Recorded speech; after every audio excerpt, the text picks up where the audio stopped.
सारी आशीषों को देने वाले दाता सर्वशक्तिमान पिता, हम आपका धन्यवाद करते हुए आपके चरणों में निकट आते हैं। धन्यवाद देते हैं पिता, आपकी दया, आपकी करुणा, आपके प्रेम के लिए कि आपने हमें जीवितों की संगति में रखा है। आज के दिन के लिए धन्यवाद देते हैं, पवित्र वार जो आपने हमें दिया है। इस कुर्सी पार चर्च के लिए हम आपका धन्यवाद देते हैं। कम्युनिटी चर्च कुर्सी पार दयालुता होने दीजिए कि इस जगह से आपके नाम को बहुत आयत से महिमा मिले। यहाँ पर यहाँ पे के सारे लोगों को आप अपनी आशीषों से भर दीजिए। कोई भी चीज की कमी घटी ना हो। जितने बीमार है वो चंगे हो जाए और जितने भी कोई परेशानी में उनकी परेशानी हो जाए। ये कलीसिया भले बुरे आपकी महिमा का कारण कर सके। हम प्रार्थना और विनती करते हैं आज के वचन के लिए। दयालु पिता, में से हर एक के हृदय को खोलिए कि आपके वचन का बीज हमारे हृदय में बोया जा सके। इस समय मैं अपने आप को शून्य करती हूँ। पवित्र आत्मा की सामर्थ्य से भरकर मेरा उपयोग कीजिए। एक भी शब्द मेरी ओर से ना हो, एक शब्द आपकी ओर से। धन्यवाद देते हैं पिता, आपने हमारी प्रार्थना सुनी। इस विनती को उद्धार करता प्यारे यीशु मसीह के नाम से मांगते हैं, सुनिए और ग्रहण कीजिए। आमीन। आप मेरे साथ निकाल लीजिए दानियल नबी की पुस्तक, उसका 9 अध्याय, दानियल चैप्टर 9।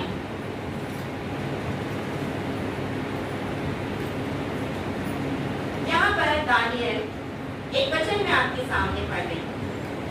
तब मैं अपना मुख प्रभु परमेश्वर की ओर करके गिड़गिड़ाहट के साथ प्रार्थना करने लगा और उपवास कर रात में बैठकर वरदान मांगने लगा। दानियल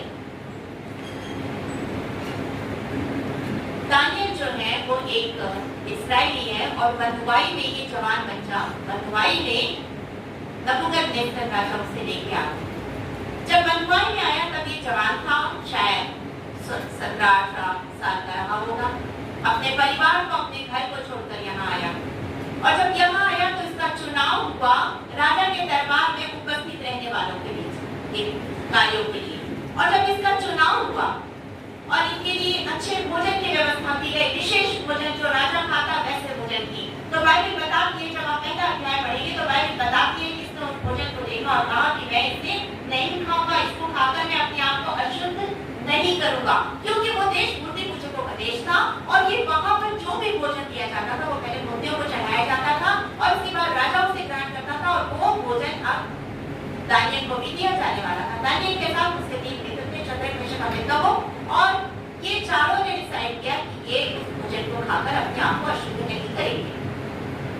और वचन आगे बताता है कि जब इन्होंने इस बात का निर्णय लिया और इस बात को जब रखा तो वहां पर इस निर्णय को उनका सम्मान किया गया, माना गया और उनको सादा भोजन दिया गया। सादा भोजन।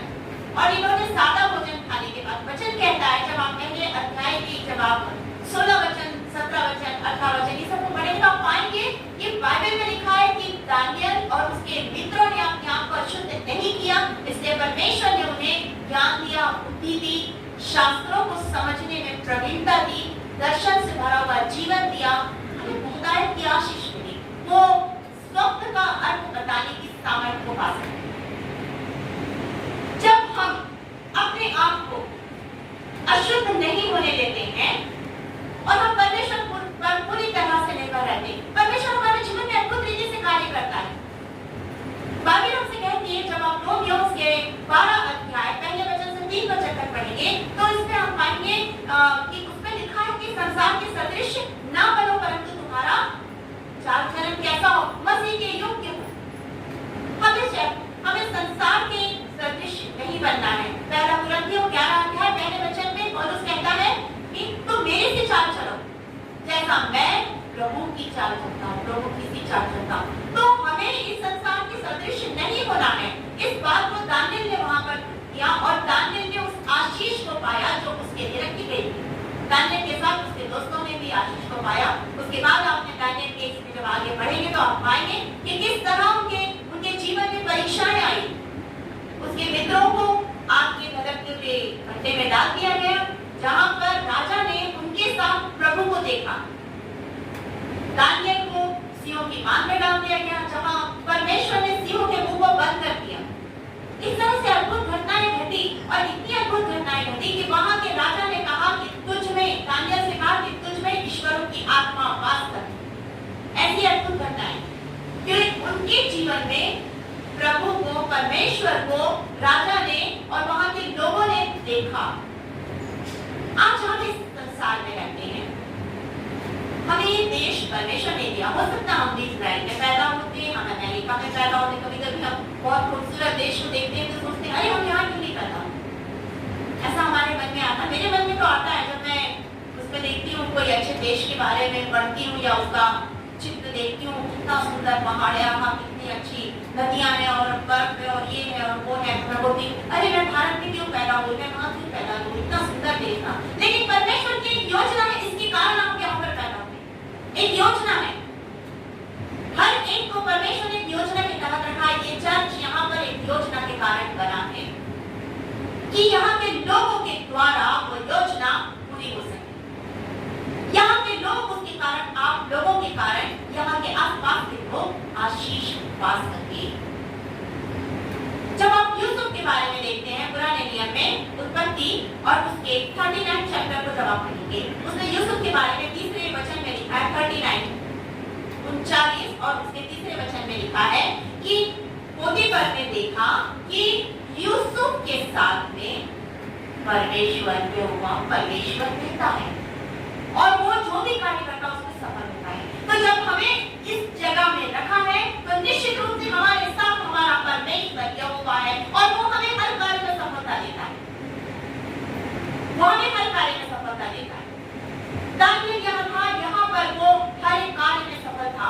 उसने स्वप्नकार को बताया, जो भी कुछ स्वप्न नबूकदनेस्सर राजा ने देखा उसका अर्थ बताया। वो वहां हर एक के लिए आशीष का कारण बना। लोगों से पूछते थे और उसके जीवन में वो परमेश्वर को देखते थे।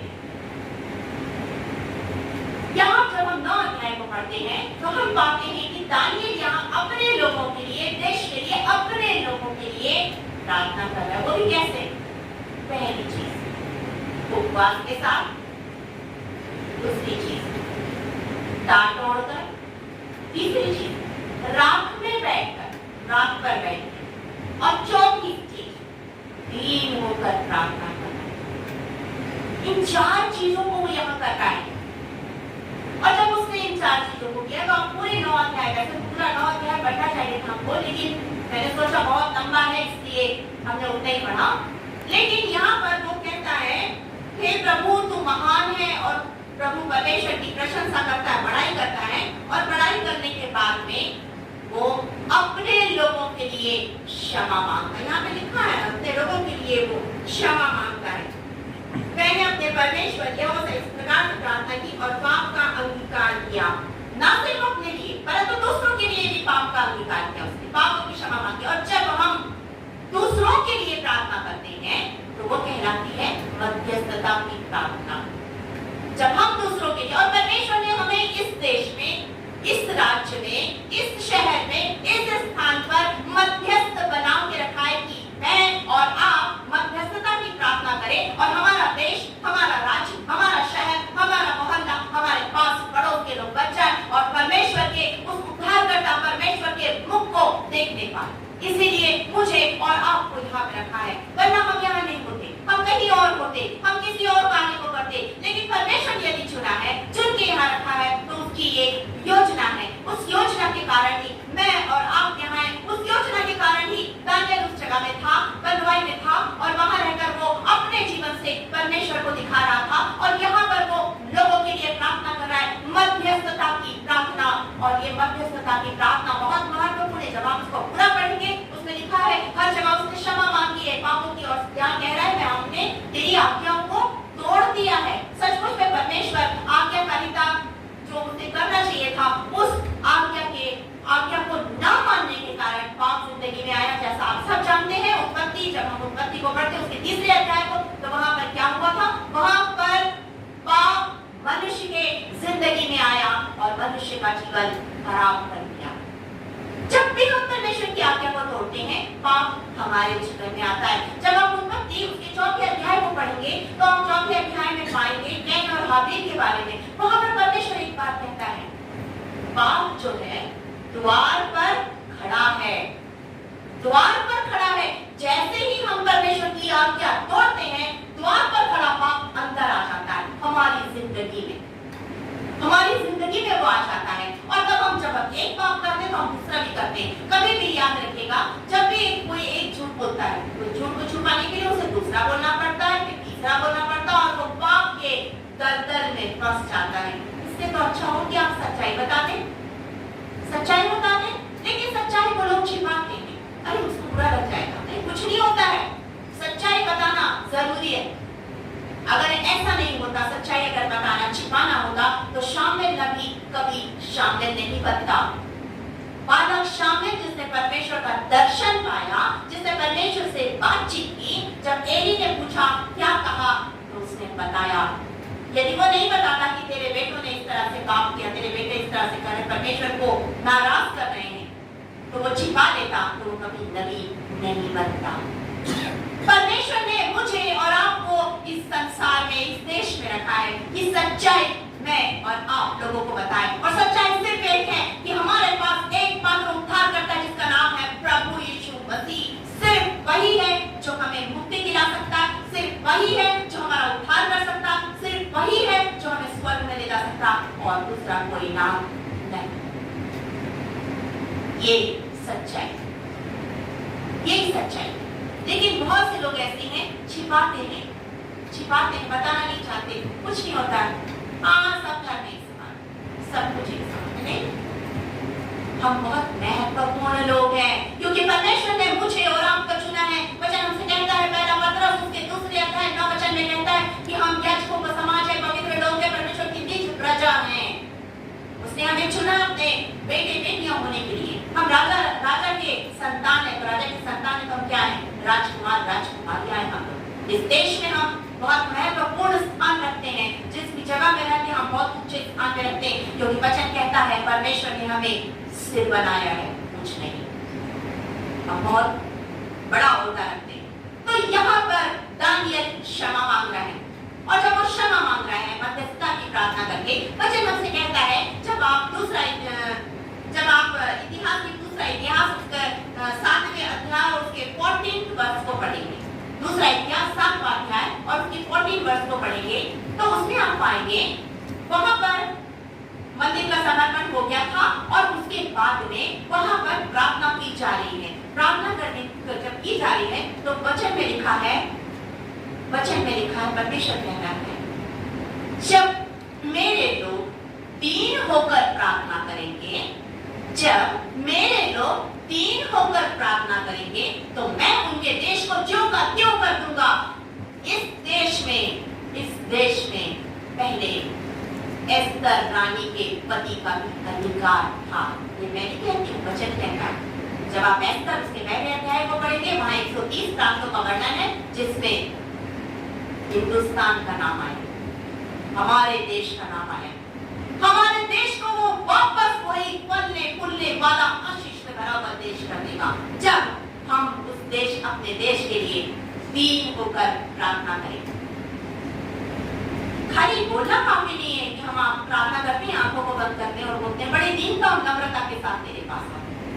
प्रार्थना खत्म होती है, वो दीनता वहीं छोड़ देते हैं, नम्रता वहीं छोड़ देते हैं, बाहर कोई मिलता है, बस शुरू हो जाता है गॉसिप करना, निंदा, बुराई।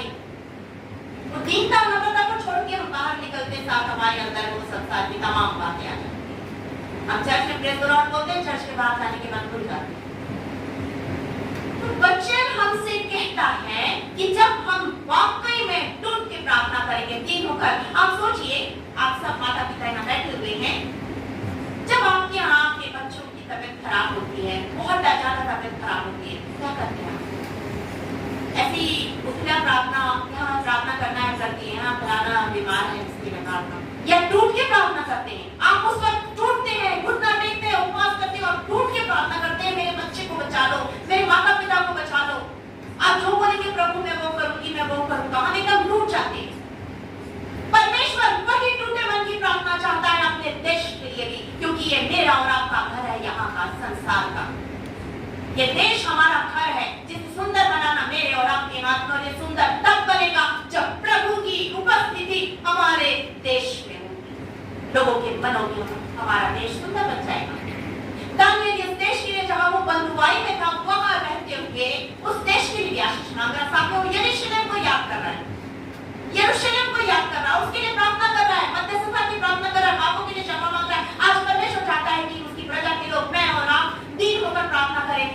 एक होकर प्रार्थना करेंगे, हमारा यह देश आशीषों का देश बन जाएगा। इसमें कोई अधर्म, कोई बुराई नहीं रहेगी, कोई पाप नहीं रहेगा, परंतु इसमें प्रभु की उपस्थिति रहेगी। लोग यहाँ के देश के लोगों के जीवन में प्रभु की उपस्थिति को देखेंगे और आशीष को पाएंगे।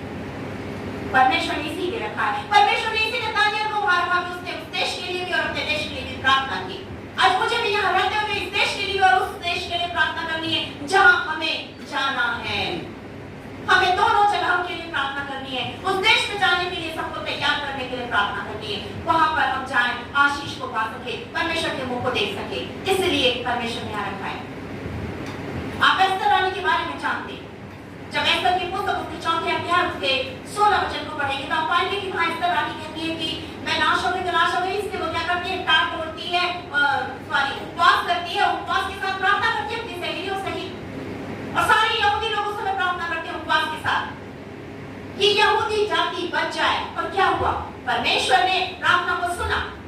वचन कहता है परमेश्वर ने प्रार्थना को सुना और परमेश्वर ने प्रार्थना को सुन करके उस देश को, जाति को, उन लोगों को, यहूदी जाति को बचा दिया।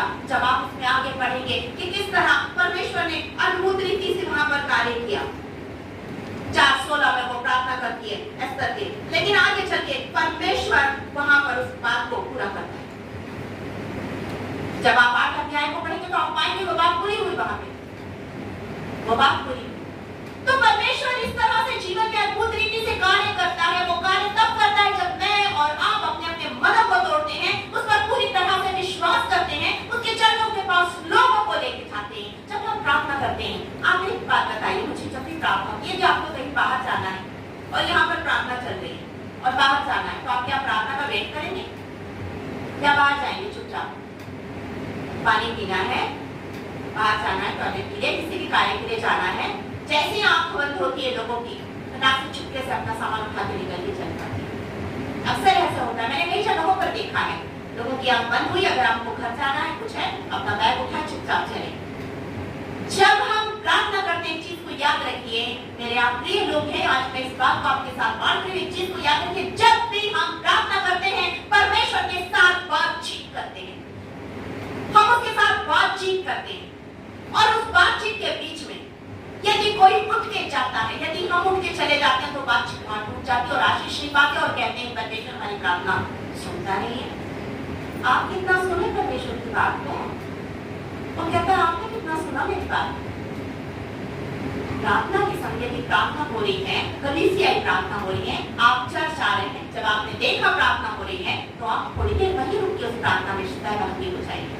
लेकिन होता ये है कि हम अंदर आते हैं, किनारे बैठे हुए को थोड़ा सा धक्का मारते हैं अपनी जगह बैठने के लिए और फिर अंदर जाकर बैठते हैं।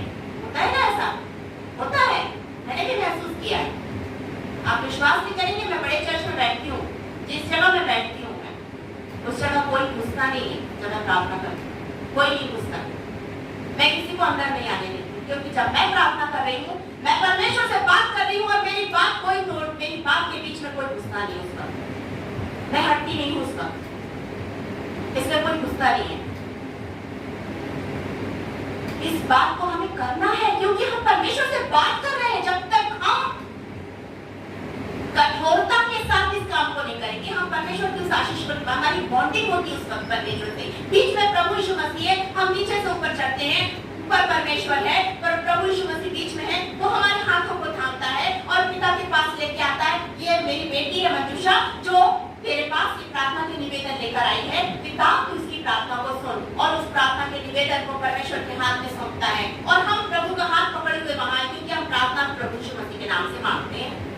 तो हमने प्रभु के हाथ को पकड़ा है वहां, और जब हमारी प्रार्थना परमेश्वर के पास जाती है, परमेश्वर उसे ग्रहण करता है, क्योंकि यीशु मसीह ने हमारे हाथों को, मेरे हाथ को यीशु मसीह ने थामा है, उसने मुझे छोड़ा नहीं, उसने मुझे थामा है और मेरी प्रार्थना को ऊपर किया है, परमेश्वर से संपर्क हुआ है और मेरी प्रार्थना का परमेश्वर सुनता है और मुझे आशीष देता है, क्योंकि उस वक्त मुझे यीशु मसीह ने थाम के रखा है, उसने मुझे छोड़ा नहीं है, इसलिए वो आशीष मुझे देता है। और तब मेरा प्रभु कहता है चल तुझे मैंने आशीष दी, और तब मैं वापस नीचे आती हूँ, हाँ और आमीन के साथ मेरी प्रार्थना पूरी होती है।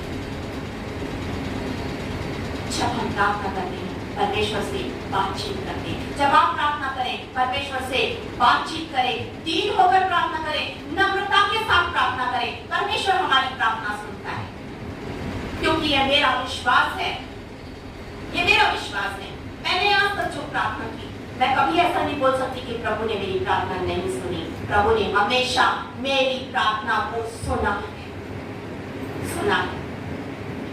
मन लगाकर दिल से प्रार्थना करने से प्रभु प्रार्थना सुन। आप, मुझे नहीं मालूम, आप नहीं जानते होंगे, लेकिन मैं बहुत समय पहले जब मैं पैदा होने के बाद मेरे पास पिता नहीं थे, माता ने मेरा पालन पोषण किया और मैं बचपन से नाना प्रकार की बीमारियों से ग्रसित रही। अपने पूरे परिवार में सबसे काली मैं हूँ। मेरे परिवार के लोग एकदम सफेद छत गोरे हैं, सबसे काली मैं हूँ। और मेरे मामा ने, मेरे परिवार के लोगों ने कहा, मुझे उस समय पहले एक बड़ी वो होती थी, माता होती बीमारी एक प्रकार की जो दाग छोड़ जाती है, तो उन्होंने कहा कि इसको ये हो गई है, पूरे चेहरे पर दाग होगा। नहीं, मैं उसकी बेटी हूँ, कुछ नहीं होने दिया। नाना प्रकार की बीमारियों से बढ़ते चलते शादी के बाद भी मैं किडनी की प्रॉब्लम, प्रभु ने मुझे छुआ, चंगाई दे दी। हार्ट की प्रॉब्लम, हार्ट की दवाइयाँ बहुत खतरनाक होती है, उससे बहुत ज्यादा नींद आती है, बहुत परेशानी होती है, पूरे समय नींद लगती है, दिमाग काम नहीं करता है। हार्ट की दवाई, डॉक्टर रत्नानी का इलाज चल रहा था, हार्ट की दवाई चल रही थी। एक दिन मैंने प्रभु से कहा, मुझे रखना है तो ठीक से रख, नहीं रखना तो उठा ले, मैं आज से कोई दवाई नहीं खाऊंगी। अपनी दवाई उठा के सड़क के बाहर फेंक दी, घर के बाहर फेंक दी सड़क पर। उस दिन का दिन, आज का दिन, मुझे हार्ट का कोई प्रॉब्लम नहीं है ही नहीं मुझे। क्यों? क्योंकि प्रभु से मैं जो मांगती हूँ वो सुनता है, इसलिए कि मैं उसकी सुनती हूँ। जब आप उसकी सुनोगे वो आपकी सुनेगा, जब आप उसको सम्मान दोगे वो आपको सम्मान देगा। क्योंकि वचन कहता है कि उसने हमें अनमोल और प्रतिष्ठित किया है, जब हम उसे महत्व देंगे वो हमें महत्व देगा। यहाँ पर दानियेल ने प्रार्थना की, परमेश्वर ने उसकी प्रार्थना को सुना। और वचन आगे कहता है, जब आप 9 अध्याय पूरा पढ़ेंगे, 10 अध्याय पढ़ेंगे, तो आप पाएंगे कि दानियेल ने दर्शन पाया। 10वें अध्याय को जब आप पढ़ेंगे तो आप पाएंगे उसने दर्शन पाया। वो डांट ओढ़ करके और उपवास करके प्रार्थना करा था। और वचन में लिखा है कि जब आप आगे पढ़ेंगे तो उसमें लिखा है कि उसने ना तो कुछ खाया, कम से कम 21 दिन हो गए थे, 21 दिन तक ना उसने खाया ना पिया, ना कुछ तेल भी नहीं छूटा, कुछ नहीं किया, सिर्फ और सिर्फ प्रभु के चरणों में बैठ के प्रार्थना करता था। और परमेश्वर ने उसकी प्रार्थना को सुना। और वचन कहता है कि उसने परमेश्वर का दर्शन पाया। परमेश्वर की उपस्थिति में परमेश्वर का दर्शन पाते हैं। शमूएल नबी बालक था, परमेश्वर के पास, उसके मंदिर में उसकी बेटी के पास होता था और उसने परमेश्वर के दर्शन को पाया। यहोशू परमेश्वर के पास रहता था, मिलाप वाले तंबू से मूसा बाहर निकल जाता था। जब आप उसके निर्गमन उसके 33 अध्याय 11 वचन को पढ़ेंगे तो आप पाएंगे कि यहोशू मिलाप वाले तंबू से बाहर मूसा मिलाप वाले तंबू से बाहर निकल जाता था, लेकिन यहोशू वहीं रहता था। और वहीं रहने के कारण परमेश्वर ने उसे आशीष दी। गिनती उसके 27 अध्याय 18 वचन को पढ़ेंगे तो आप पाएंगे कि परमेश्वर कहता है कि यहोशू में मेरी आत्मा वास करती है। क्यों? क्योंकि वो परमेश्वर की संगति में रहता था। यहाँ पर दानियेल परमेश्वर की संगति में था, इसलिए परमेश्वर ने उसे अपनी सामर्थ्य, अपना बल दिया, अपना ज्ञान दिया, अपनी बुद्धि दी और अपनी आशीषों से भरा था। जब हम परमेश्वर की संगति में रहेंगे, परमेश्वर हमें आशीष देगा। जब हम दूसरों के लिए प्रार्थना करेंगे, परमेश्वर हमें मध्यस्थ ठहरा देगा, मध्यस्थ ठहराएगा। आपकी कोई भी प्रार्थना पूरे हुए बिना नहीं रहेगी। लेकिन उसके लिए बकरी प्रार्थना नहीं करनी है। मैं, मेरा पति, मेरे बच्चे, मेरा बिजनेस, प्रभु तेरे पास आती हूँ, मेरे बच्चों को आशीष देना, मेरे पति को आशीष देना, मेरी पत्नी को आशीष देना, मेरी कमाई को आशीष देना, मेरे इसको आशीष देना, मेरे उसको आशीष देना, मेरे पास इसकी कमी है वो देना, ये कमी नहीं। प्रभु को वो बकरी मैं नहीं चाहिए। प्रभु को चाहिए कि मैं दूसरों के लिए प्रार्थना करूँ, प्रभु मेरा काम पूरा कर देगा, प्रभु मेरे जीवन में आशीषों से भर देगा। मैं दूसरों के लिए प्रार्थना करूंगी, प्रभु मुझे आशीष देगा। लेकिन जब मैं अपने लिए प्रार्थना करूंगी, दिन भर अपने लिए मांगती है, प्रभु बोलेगा मैं दिन भर अपने लिए नहीं मांगूंगी, मुझे दूसरों के लिए प्रार्थना करना है। इसीलिए तो परमेश्वर ने ठहराया, दानियेल ने यहाँ पर वही किया। जब आप योना की पुस्तक को पढ़ेंगे, योना नबी की पुस्तक उसके 3 अध्याय को जब आप पढ़ेंगे, 30 अध्याय के 10 वचन तक आप पढ़ेंगे तो आप पाएंगे कि योना ने वहां पर प्रचार किया निनवे नगर के लिए। और जैसे प्रचार किया, वहां के राजा ने सुना, वहां के लोगों ने सुना कि ये देश परमेश्वर नाश करने पर है, निनवे नगर नाश होने वाला है। तो क्या किया? वहां वचन कहता है उन्होंने वहां पर टाट पहन ली, उपवास के साथ प्रार्थना की, यहाँ तक कि उन्होंने अपने जानवरों को भी उपवास रख दिया। सबने मिलकर उपवास के साथ प्रार्थना की। और वचन कहता है आगे, वचन कहता है परमेश्वर ने तब अपना मन बदल दिया, परमेश्वर ने अपना मन बदल दिया और उसने दिन में नगर को नाश नहीं होने दिया। आज परमेश्वर चाहता है कि अपना मन वो बदल दे और हमारे देश को नाश होने से बचा ले। वो हमारे देश को नाश होने से तब बचाएगा जब मैं और आप अपना घुटना टेकेंगे और दीन होकर उससे अपने देश को मांगेंगे, प्रभु मेरे देश को बचा ले, प्रभु मेरे देश को बचा ले। हम एक गीत गाते हैं, नया गीत निकला बीच में, मैंने भी सुना था, बचा ले मेरे लोगों को, बचा ले मेरे शहर को, यीशु। ये गीत आज प्रभु चाहता है मैं और आप निरंतर गाए कि बचा ले मेरे लोगों को, बचा ले मेरे देश को, बचा ले मेरे नगर को, बचा ले मेरे पास पड़ोस को, बचा ले मेरे परिवार।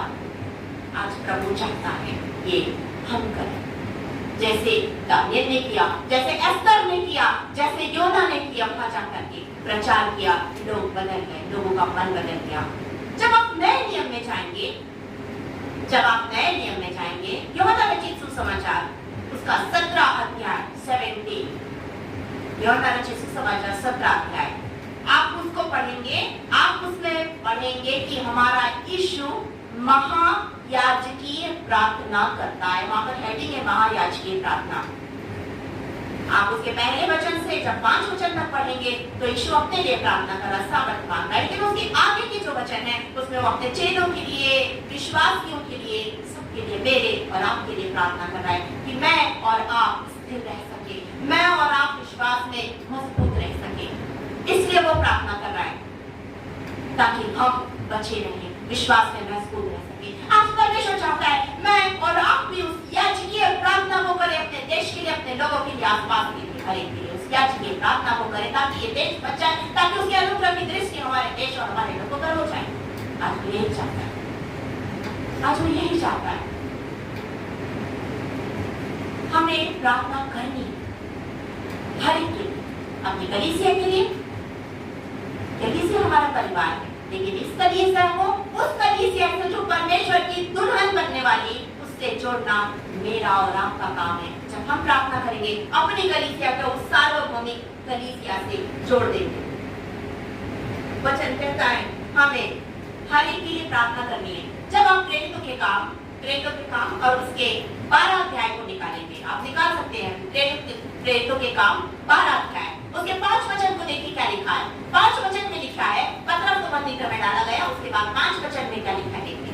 उसमें लिखा है कलीसिया लौ लगाकर प्रार्थना करे, कलीसिया पत्रस के लिए लौ लगाकर प्रार्थना करे। जब ये कलीसिया लौ लगाकर प्रार्थना करेगी, पूरा कुछ से बात बदल जाएगा।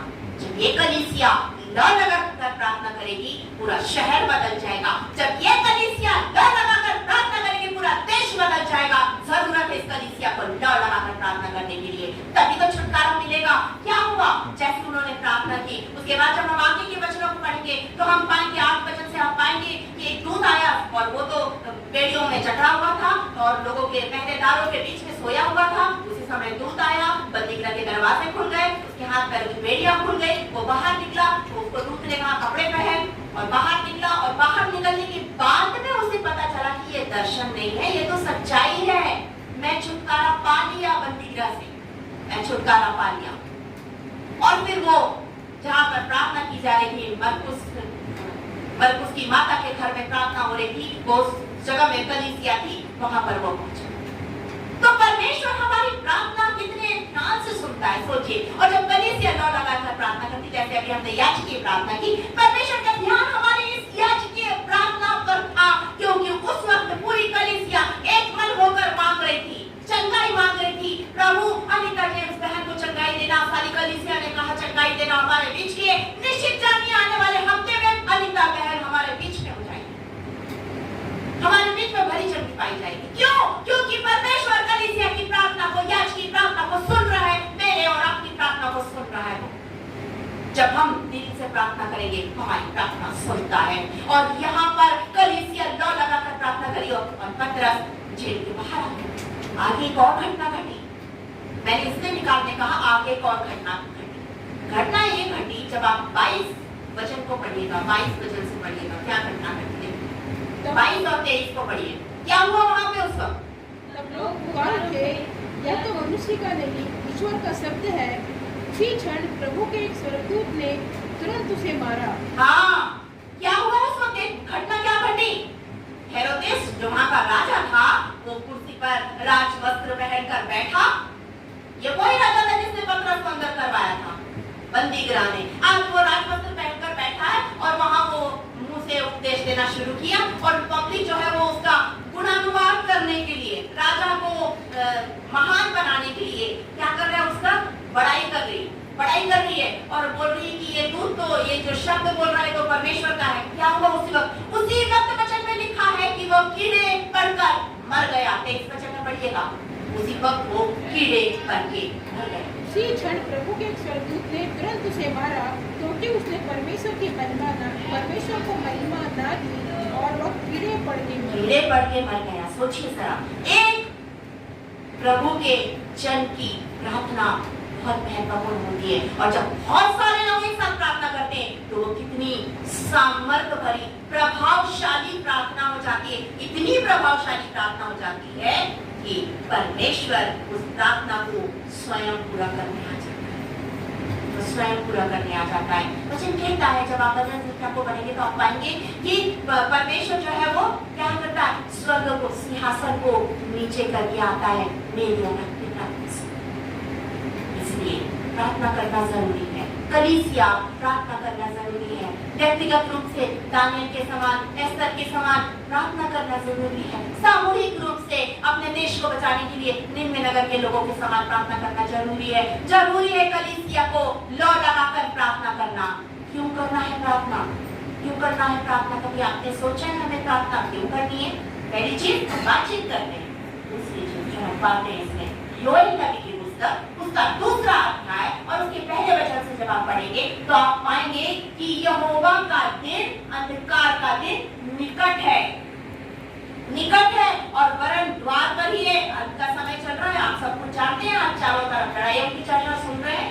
रूस ने यूक्रेन पर हमला कर दिया, लड़ाइयां हो रही हैं, आप चर्चा सुन रहे हैं। एक छोटा सा वायरस जिसे हम देख नहीं सकते हैं, जिसके कारण आज हम अपना मुंह ढांक के घूमते हैं। छोटा सा वायरस दिखाई भी नहीं पड़ता, लेकिन उसने कितनी तबाही मचा दी पूरे दुनिया में, पूरे हमारे देश में, हमारे लोगों के बीच में इतनी तबाही मचा दी। ये क्या है? ये अंत समय है जो निकट आ गया है। अपने आप को तैयार करो, अंत समय निकट है। प्रकाशित वाक्य की पुस्तक उसका 2रा अध्याय 10 वचन, उसमें लिखा है अंत के समय के बारे में झगड़े होंगे, लड़ाइयां होंगी, क्लेश होगा, पंचायतों में हम सौंपे जाएंगे। लेकिन एक लाइन लिखिए, जो अंत तक विश्वास में मजबूत और स्थिर रहेगा वो जीवन का मुकुट पाएगा।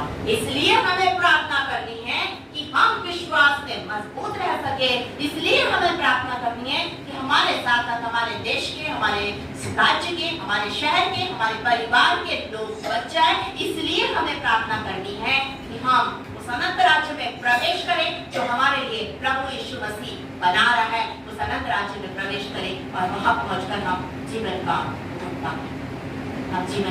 मुकुट पाए। क्या आप तैयार हैं उस जीवन के मुकुट को पाने के लिए? क्या आप तैयार हैं उस मध्यस्थता करने के लिए कि प्रभु मुझे मध्यस्थ बना दे, कि मैं अपने देश के लिए, अपने शहर के लिए, अपने लोगों के लिए, अपने पास पड़ोस के लिए एक मन होकर प्रार्थना करूं, 3 होकर प्रार्थना करूं कि मेरा देश बच जाए, मेरे लोग बच जाए और मैं अंत तक विश्वास की डोर को इतनी मजबूती से पकड़ रखूं कि उस जीवन के मुकुट को पा सकूं। क्या आप तैयार हैं इसके लिए? तैयार है? अपने स्थानों में खड़े हो जाइए। हम सब एक मन होकर प्रार्थना करेंगे। अपने स्थानों में खड़े हो जाइए और इस समय जब हम प्रार्थना कर रहे हैं, आपके पास जो भी प्रार्थना निवेदन अपने मन में ले आए। सबसे पहले अपने अपने गुनाहों के लिए हमें क्षमा मांगना है। उसके बाद हमारे लोगों के गुनाहों के लिए हमें क्षमा मांगना है। तब हम परमेश्वर के पास अपनी प्रार्थना और निवेदनों को लेके जाएंगे। यदि कोई बीमार है उसके लिए हम चंगाई की प्रार्थना करेंगे। जो भी बीमार है उसके लिए हम चंगाई की प्रार्थना करेंगे। अपनी अपनी आंखों को बंद कीजिए अपने हाथों को ऊपर उठाइए स्वर्ग की ओर, क्योंकि हमारा परमेश्वर इस समय हमारी प्रार्थना सुनने के लिए नीचे उतर आया है। और जब हम अपने हाथों को की ओर उठाते हैं, वो हमारे हाथों को थाम लेता है, अपने सामर्थी हाथों से वो हमारे हाथों को थामता है और हमारे हाथों को थाम कर बोलता है, बोल बेटी, बोल बेटे, तुझे क्या चाहिए, तुझे क्या चाहिए, मैं सब कुछ देने के लिए तैयार हूँ। तुझे तू आ मेरे पास, तू आ जा मेरे पास, मैं तुझे सब कुछ दूंगा, मैं अपनी सामर्थ से भरूंगा, मैं अपने ज्ञान, अपनी बुद्धि से तुझे भरूंगा। तू जिसके लिए भी प्रार्थना कर रही है, तू जिसके लिए भी प्रार्थना कर रहा है, वो इसी समय चंगाई को पालेगा। यदि तेरी जिंदगी में कोई परेशानी है, इसी समय वो परेशानी यीशु मसीह के नाम से मैं दूर करूंगा।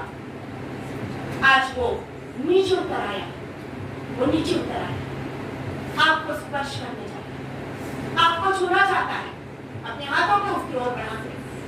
अब जो मांगना है दिल से मांगिए, अपने मन में मांगिए, कोई आसपास के लोगों को मत देखिए, कोई किसी को मत देखिए, सिर्फ और सिर्फ परमेश्वर के साथ अपने संबंध को जोड़ दीजिए, सिर्फ उसके साथ अपने संबंध को जोड़ दीजिए। मत सोच पापी गुनहगार हूँ, दुखों में हूँ बहुत लाचार हूँ, आप तेरी मुश्किल को आसान कर दूं, आ तेरे दामन में खुशियां मैं भर दूं, आ मेरी बेटी, तू आ मेरी बेटी। हमारा प्रभु हमें बुला रहा है, वो हमें अपनी खुशियों से, अपने आशीषों से, अपने ज्ञान से, अपनी सामर्थ से भरने जा रहा है। पवित्र आत्मा का अभिषेक आज हमारे ऊपर वो उंडेलने जा रहा है। Thank you Jesus, hallelujah, hallelujah, hallelujah. राजाओं के राजा, प्रभुओं के प्रभु, सारी आशीष को देने वाले सर्वशक्तिमान पिता, इस समय हम आपके चरणों के पास अपने टूटे हृदय के साथ आते हैं खुदा।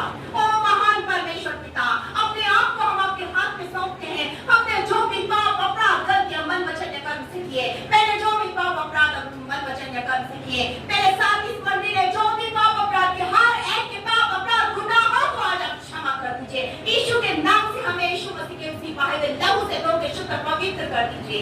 इस समय हम प्रार्थना करते हैं पिता, जितने भी बार है वो इसी समय यीशु मसीह के नाम से चंगाई को पाले। जितने लोगों के जीवन में कोई परेशानी है, यीशु के नाम से वो परेशानी दूर हो जाए। हम प्रार्थना करते हैं अपने देश के लिए, अपने राज्य के लिए, अपने शहर के लिए, अपने आसपास के लिए, अपने परिवार के लिए, सबके लिए प्रार्थना करते हैं पिता। अपने अनुग्रह की दृष्टि बना के रखिए, बचा लीजिए पिता, हमारे देश को, हमारे शहर को बचा लीजिए पिता। ओ महान परमेश्वर, हमारे पास पड़ोस के लोग हमारे कारण आशीषित होने पाए, ऐसा होने दीजिए पिता। राजाओं के राजा, जितने बेरोजगार हैं इसी समय नौकरी पाने के लिए अग्रसर हो सके प्रभु जी। जितने विवाह योग्य उनके विवाह के लिए उपाय कीजिए पिता। दयालु पिता, जितने भी लोग कर्ज के बोझ के नीचे दबे हैं उनके बोझ को आप उतार दीजिए राजा। ओ महान परमेश्वर पिता, हर एक की जिंदगी में आप अपनी रीति से आज इस समय कार्य कीजिए। हम में से हर एक को आत्मा की सामर्थ से भरकर उपयोग कीजिए राजा। आपका धन्यवाद करते हैं सुंदर कलीसिया के लिए, हम इस कलीसिया के लिए, यहाँ के पासवान के लिए, यहाँ के जो भी जितने लोग इस कलीसिया से जुड़े हैं, आज एक एक के लिए प्रभु जी आप पिता के होने के नाम से, यीशु मसीह के नाम से आशीष और कल्याण की घोषणा करती हूँ। आपका धन्यवाद देती हूँ राजा, आपने हमारी प्रार्थना को सुना। धन्यवाद देती हूँ जब मैंने अपने आप को सुनने के आपने मुझे आत्मा के सामने प्रदान करने का उपयोग किया। सारी आदर महिमा आपको देते हैं। एक बार फिर से हम सबके लिए आशीष और कल्याण मांगते हुए इस प्रार्थना को उद्धार करता प्यारे यीशु मसीह के नाम से मांगते इसको लेकर आमीन। आप सबको एक बार फिर से जय मसीह की, परमेश्वर का धन्यवाद हो।